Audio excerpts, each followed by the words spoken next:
Boa noite, pessoal.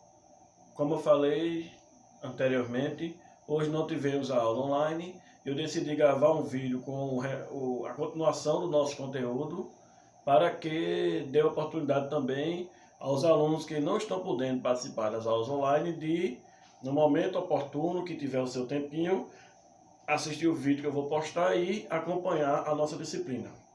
Hoje iremos trabalhar conforme o nosso horário, legislação tributária, e iremos como foco principal trazer os principais conceitos relacionados aos princípios dos tributos conforme a legislação brasileira, ok? Como dá para vocês perceberem aqui, ó, nosso primeiro slide ele traz exatamente a definição dos princípios tributários. Antes, um pequeno preâmbulo, né?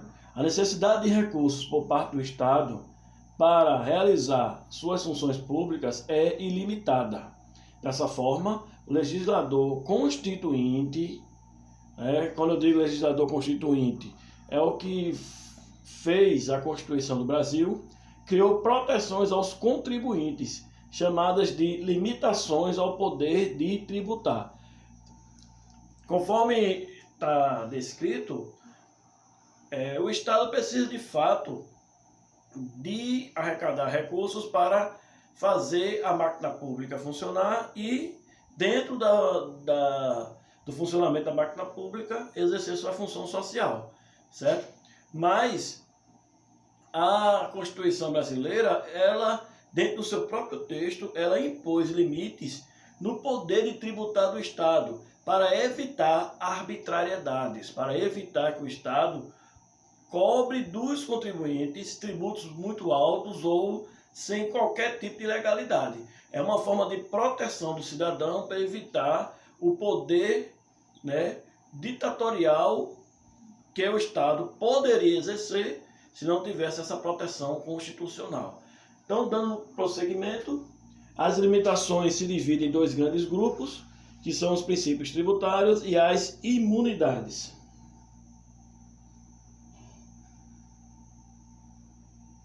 Passei demais, deixa eu voltar aqui, pessoal. Agora foi de menos. A desoneração tributária. Vamos trabalhar em primeiro lugar as imunidades e isenções que estão dentro do que a gente chama de desoneração tributária. O que é desonerar? Onerar é arrecadar, é ganhar dinheiro, é transformar aquele ato em algo econômico financeiro. Desonerar é retirar o pagamento, diminuir pagamentos. Isso quer dizer na prática que existem algumas situações ou hipóteses em que o fato jurídico não é legalmente alcançado pela tributação, ou seja, não incidência, nem cobrança do tributo por determinação legal. Existem algumas situações, gente, que a própria legislação tributária ela não alcança. Ela não tem legitimidade legal para cobrar o tributo em algumas situações. Isso aí são chamadas de imunidades. Essas imunidades que estão dentro da desoneração tributária são situações específicas que a Constituição garante que não se pode cobrar tributos dessas situações já expressas na Constituição. Essas situações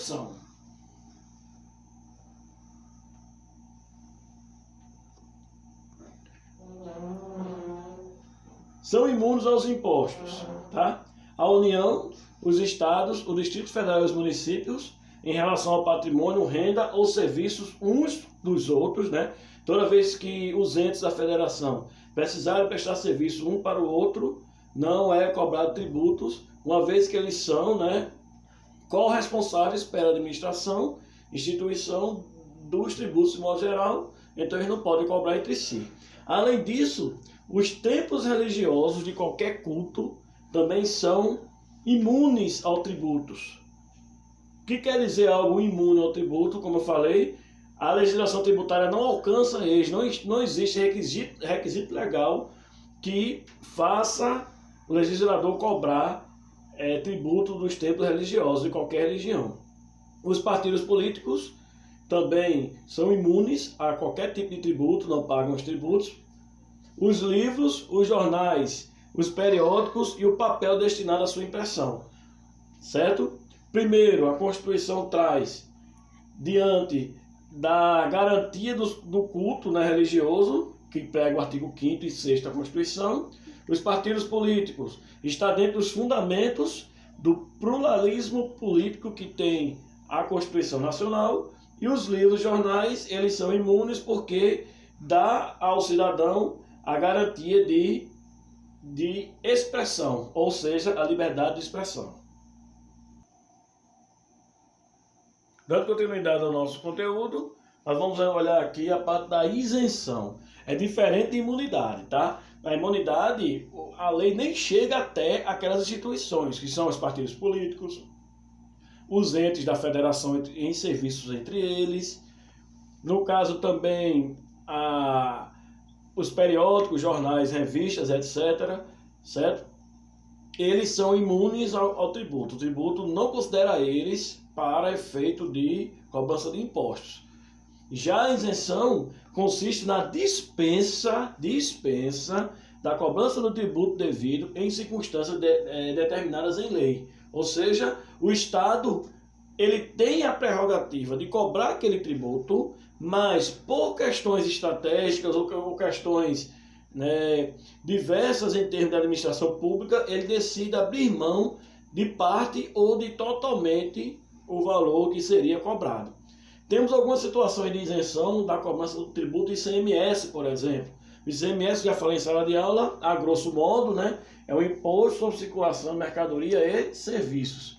Como, por exemplo, as saídas internas e interestaduais de produtos hortifrutícolas em estado natural. Produtos confeccionados em casa, residencial, por encomenda direta do consumidor, artesanato, obra de arte, amostra grátis, sementes, rapadura, entre outros. Isso aqui são exemplos, dentro do estado de Pernambuco, de isenção de tributos, certo? A lei dá a oportunidade ao Estado de cobrar de todos esses itens que eu citei agora. No entanto, por questões sociais, ou questões econômicas, ou questões de estratégias administrativas, o Estado decide abrir mão de parte ou de todo o tributo que poderia ser arrecadado dentro do Estado de Pernambuco ou em todos os estados das unidades federativas, tá? Dentro desse contexto, a gente vê a questão econômica e as estratégias de cada estado que eles decidem quais são os produtos que, na cabeça deles, podem ser isentados dos tributos. Voltando ao nosso trabalho, nós temos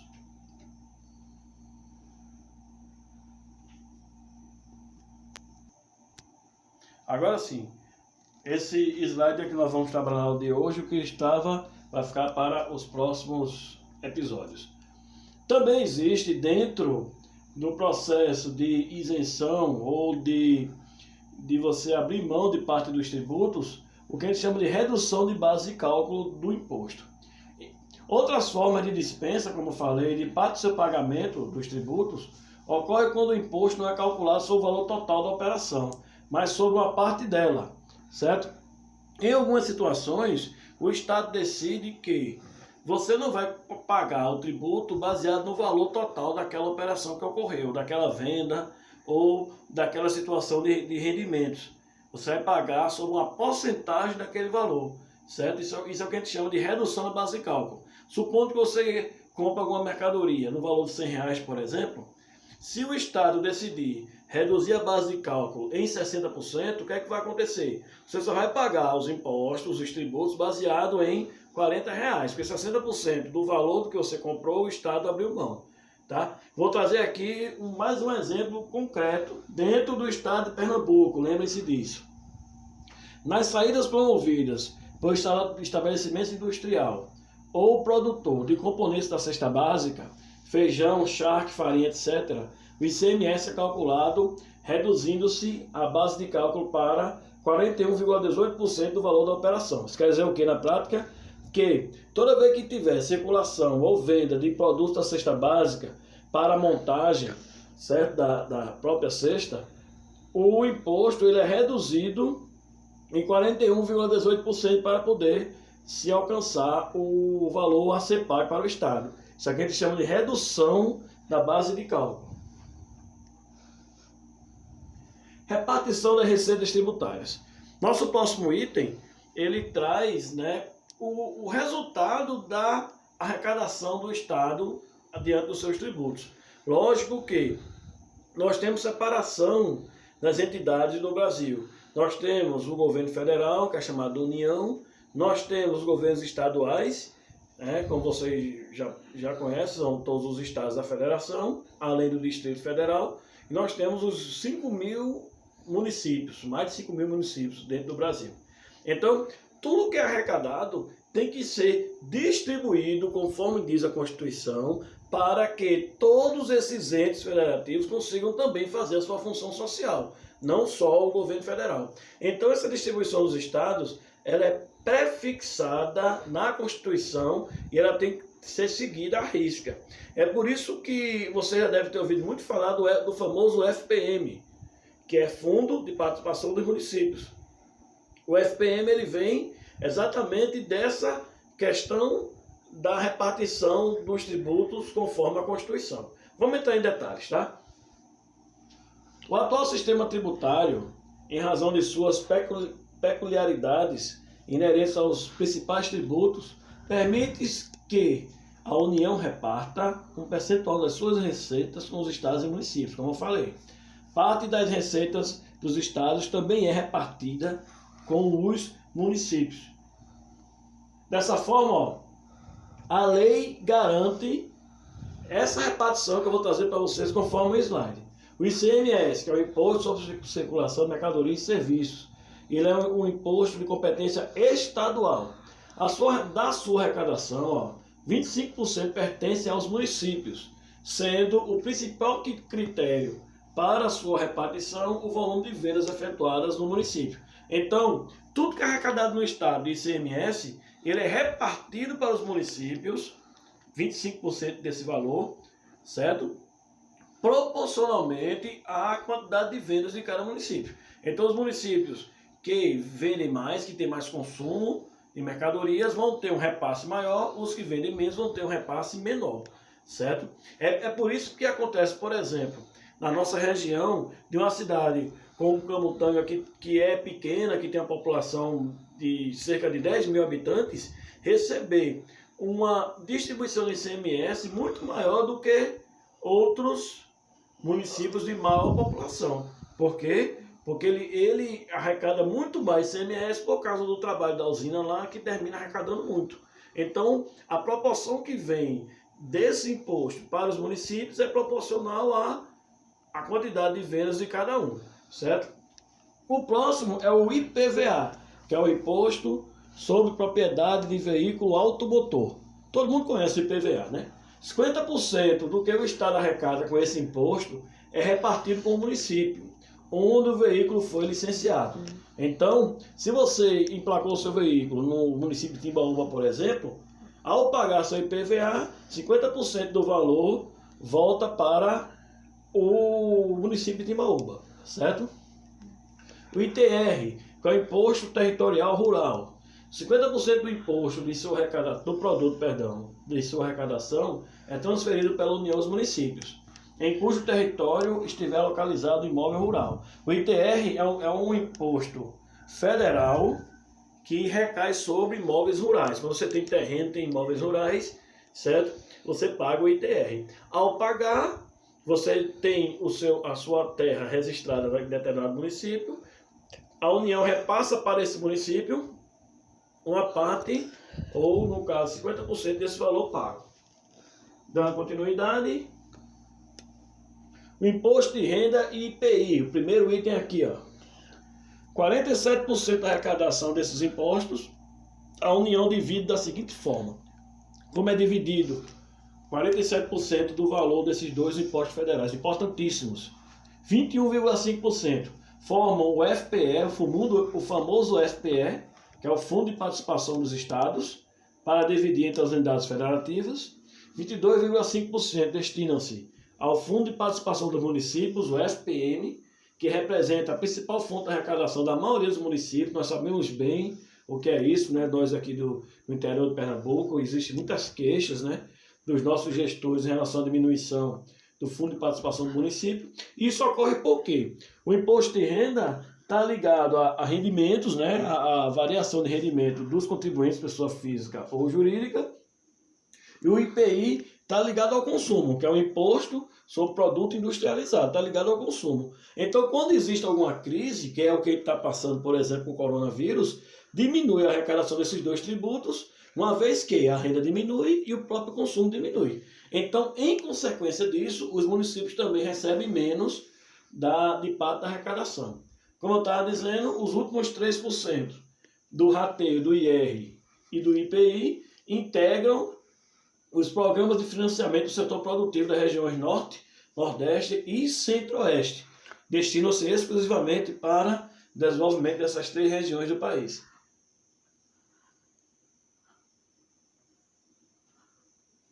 Princípios tributários. Nós vamos encerrar nossa aula de hoje trazendo os principais princípios do direito tributário dentro do país, tá? Conforme a nossa legislação. Quantos minutos já faz, meu filho? 16.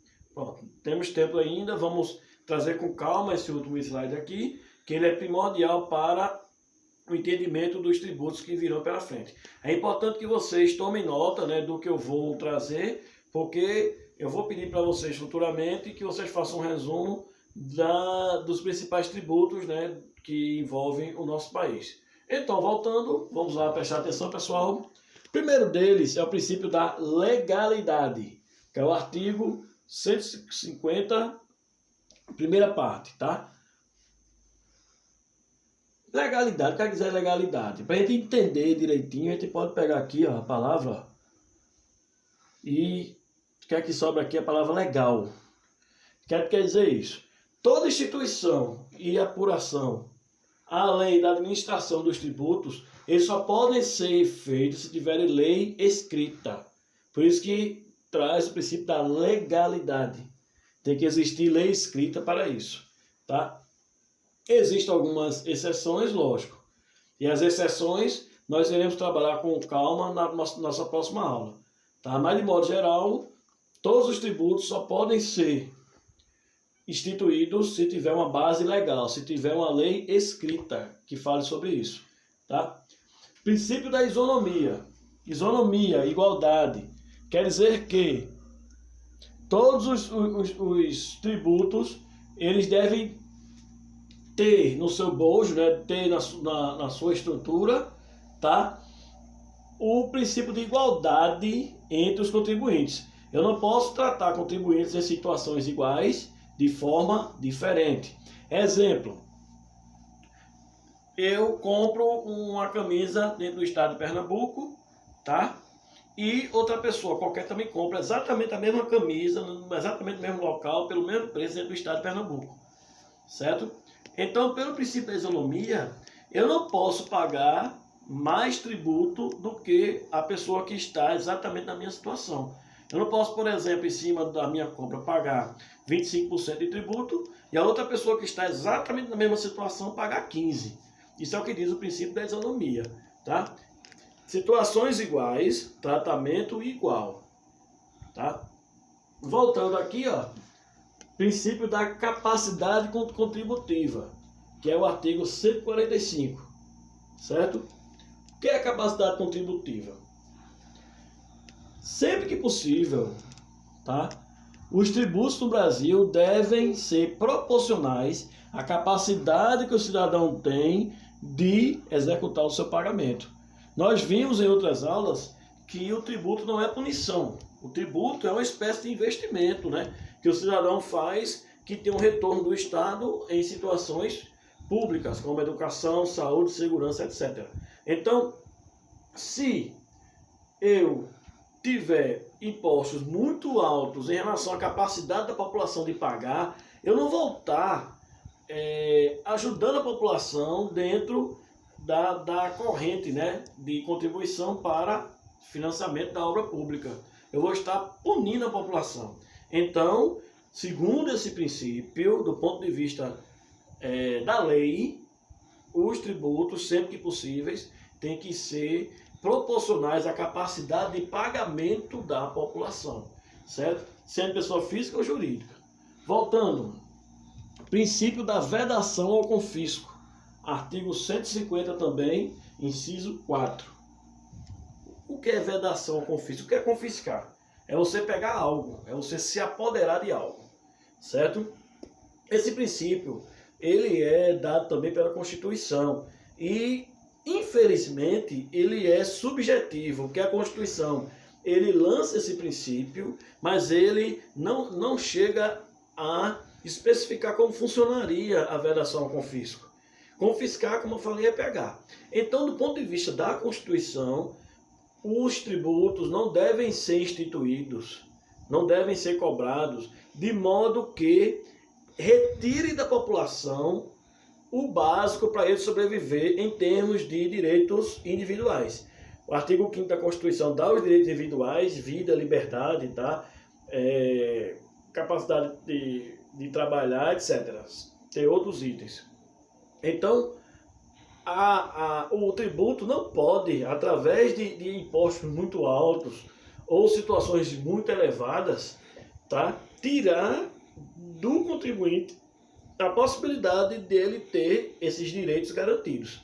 Se alguém te diz vedação ao confisco, não é necessariamente você chegar lá e pegar um carro em pagamento. Não é necessariamente isso o termo confisco. É no sentido de confiscar do cidadão, certo?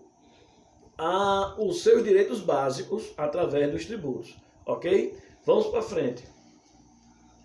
Princípio da irretroatividade. Vamos lá, ó. Retro, para trás, certo? Irretroatividade, não para trás, não daquele ponto para trás. O que quer dizer esse princípio? Que é o artigo 150 também.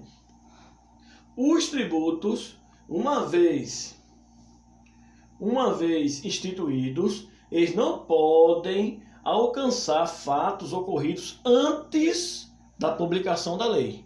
Vamos supor que o governo federal crie um tributo e a lei seja publicada dentro do Diário Oficial no dia 30 de outubro de 2020, certo?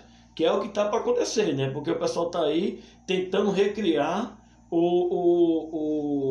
alguns tributos sobre movimentação financeira. A famosa CPMF vai vir com outro nome aí. Espero que não aconteça. Mas, como eu estava dizendo, se esse tributo for instaurado, certo? Regulamentado no dia 30 de outubro de 2020, então todas as situações anteriores a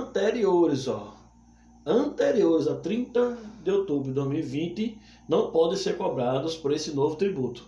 Isso é o que a gente chama de princípio da irretroatividade, certo? Isso é para evitar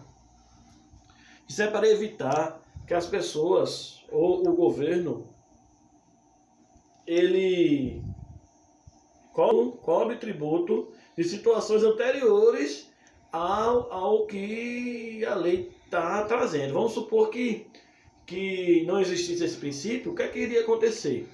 No final do ano, o legislador poderia fazer assim, ó, eita, esse ano tiveram várias movimentações de determinada mercadoria e a alíquota, né, o pagamento daquela mercadoria está bem baixinho. Vamos fazer o seguinte, a gente bota uma lei agora, no final do ano, e a gente cobra para trás para a gente arrecadar mais dinheiro, se não existisse esse princípio. Então esse princípio proíbe isso. Só pode cobrar a partir da publicação da lei e com outras regras que a gente vai ver já já. Dando continuidade, vamos trabalhar agora o princípio da anterioridade, que também é o artigo 150, né? Que o 150 é praticamente todos os princípios tributários da Constituição. E ele traz para a gente, da anterioridade, a gente tem que analisar aqui a palavra anterior, certo? E ele traz um princípio interessante. Os tributos, ao serem criados ou alterados, certo? Eles só podem entrar em vigor a sua cobrança no próximo exercício fiscal, certo?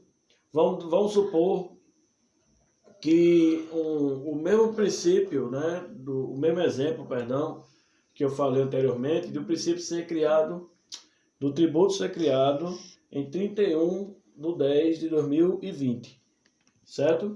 Ele pode ser publicado naquele exato momento. No entanto, ele só pode ser cobrado a partir do próximo exercício fiscal, no caso em 2021, certo? Isso é uma forma de evitar que o Estado faça tributos, né? Publica o tributo hoje, ele já passe a ser cobrado amanhã, por exemplo, e pegue o contribuinte de forma desprevenida.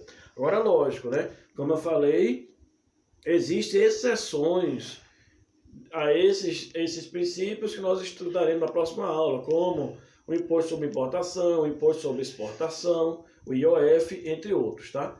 Voltando.